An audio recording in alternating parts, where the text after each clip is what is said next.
Back now, unconfirmed reports say the city of Durban and, well, South Africa basically are set to lose the 2022 Commonwealth Games if it does not get its act together before the end of November. The Commonwealth Games Federation has apparently said that South Africa needs to start preparations or risk losing the right to host the Games. A local organising committee was set to be established within 180 days of being awarded the rights to host the Games, and a payment, well, apparently supposed to be around 25 million rand, was due to have been transferred to the CGF, also known as the Commonwealth Games Federation, by now. Joining us via telephone to unpack the matter is Alec Moemi, Director General in the Ministry of Sports and Recreation. Sir, good evening. Welcome to Sports on Prime, DG. Thank you indeed for joining us. Troubling reports these are, if of course they're true. We're picking them up on the wires and the news everywhere. Tell us, what's the latest? Is this true? What's happening? No. Good evening, Taviso, and good evening to the viewers of SABC Channel 404. Now, just as a bit of context, you would recall that we bid for these games and we were duly awarded the rights in Auckland, New Zealand. And as part of the processes we had to undertake, the CGF has its own processes. But we also, the South African government, have our own processes that we have to follow and to pursue. And you'd also recall that we got the Minister of Finance to sign the finance guarantee, and that guarantee came with a condition. The condition said that we needed to negotiate with the CGF all the revenue streams, and that CGF should be prepared to negotiate same. As soon as we came back from Auckland and as soon as the finance guarantee was given, we wrote to the CGF to inform them that we have no intentions of signing the host city contract because we wanted to give effect to the conditions of the finance guarantee given in terms of the Public Finance Management Act. And since then, you would also note that we had proposed negotiations with the CGF.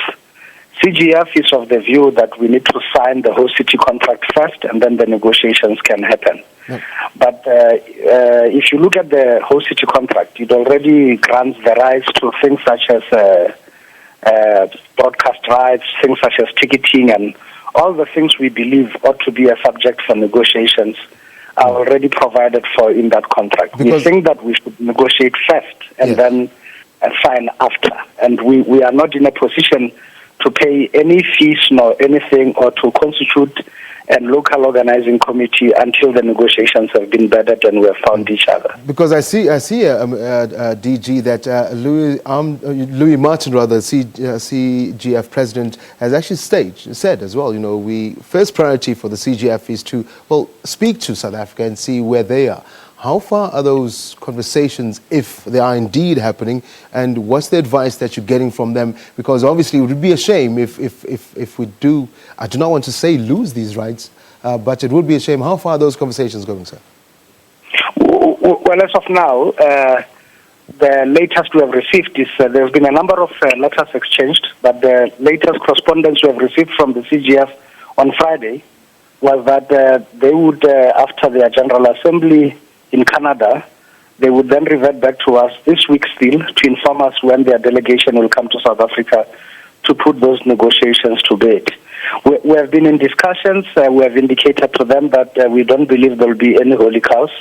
We will be prepared, and they should be prepared to negotiate everything, including their international broadcast sponsors, including their international sponsorship partnership revenue streams, and even locally would want to negotiate everything from ticketing to hospitality to the rest. I think we have learned essential lessons out of the 2010 FIFA World Cup, and we would not want to repeat similar mistakes of where only the federation smiles all the way to the bank and the country invests in everything, but when there's time to make money, the country gets no share of the revenue that has been accrued in the games. So I think we are doing what is best for South Africa. Yes. And obviously where we are sitting, we would not want to lose the games, but we also would not want to be bullied into agreeing to things that are not in the best interest of the country. Okay. Now, DG, just before I let you go, maybe one or two more questions. Wednesday, SASCOC, and I would assume with yourselves, we're meeting Parliament's Portfolio Committee. Obviously, this might be something that pops up in the agenda. Just give us a brief rundown on that. It may be, but I guess it would be premature for us to have to present that to to Parliament prior to us having exhausted all that we need to do as the executive. There is the doctrine of separation of powers, and we, the executive, must be allowed to do what is proper as government and to do all what is within our space prior to us having to do that. But as we say, all our books are open. We're acting in the best interest of the country, and this is what we would say to the representatives of the people in Parliament. DG, I'm going to ask you one more question, and I know this one is a bit, touches you in the heart as well. We were speaking to Thomas Mlamba a couple of minutes ago. Bafana, that draw, fine. The Springboks, it's been a rough road for our coach, Alistair Coetzee, but as well the cricketers, Proteas are doing fairly well. How is everything in Pretoria when you look at our national team so far? Well, we are confident about the investment we have made in sport up to now, and we are confident about all the streams we have put in place and all the plans we have put in place with national federations. And we would want to look beyond just the three major codes you have highlighted. We want to look at sport in all its diversity, and it is for this reason that we have since started the Netball Premier League, the Hockey Premier League. We are launching the Boxing Premier League later this month. We'll also be looking at the Volleyball Premier League early next year. And so we are on a roll, and we believe that the future holds better for our country and for our national teams. And even with Bafana, we believe that they are set to improve with the junior tournaments that are there and with the junior teams in the national teams now playing. And certainly even with the Springboks, we believe that the pipeline of players we have is quite sound. The plans that rugby has presented before us are quite solid, and we can only believe that the future is brighter for the sport landscape in our country. DG for Sports and Recreation, Alec Moemi, thank you very much indeed for joining us on Sports in Prime. As you said, we'll be keeping a close eye on what's happening, in particular the story, but as you can hear, you heard there, the DG putting South Africa at ease, saying that all is still on track. Just wait and see, South Africa. DG, thank you very much for joining us, sir.